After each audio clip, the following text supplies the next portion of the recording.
I'll give you an example. In the master's group, there's one of the groups, they're doing a project on computerizing the database for concierge.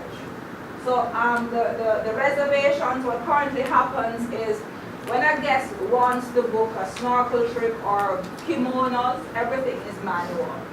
And the information is all in the Caribbean village. So if a guest is in the Italian village and they want to book kimonos, a concierge guest, the agent has to call concierge in the Caribbean village for them to check to see if the space is available. And that was for a matter of control, because you would want 2 sheets and then the spaces are overbooked. So what the group is doing now, one of the master's groups, is that they are going to computerize the program. In order for them to do that, in terms of their project plan, they had to, of course, meet with their web of support. So they met with Mr. Dagenet, Mr. Whitehead, etc. to get their approval, as well as the IS manager to see if it was viable.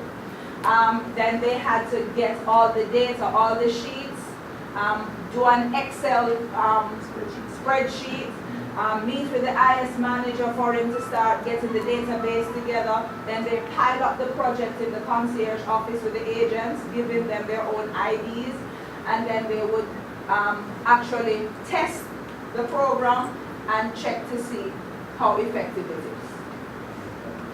So in their project plan, those were the steps that were necessary for the database to be successful.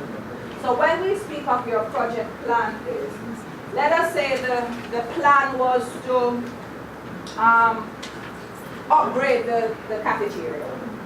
What are all the steps that you would have to take in order for it to be successful? So that is what you'll cover under your actions. The key though is you're probably saying 5,000 words, that's too much. You probably want more. Why? Because you want to be as detailed as you can in outlining the action steps, so that when it is time for you to actually take the action, you just flip back and say, oh, this is what we should do. Analysis and interpretation is what? You're answering the question, why? So why the action? Why do I have to take all the action steps? So for example, with the group that is doing the database, why do they have to meet with the IS manager?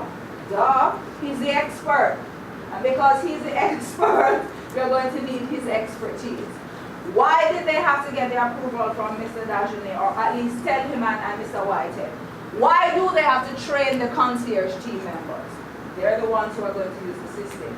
So in your analysis and interpretation, for each of the action steps that you're taking, your analysis and interpretation is answering, why are you taking each action step?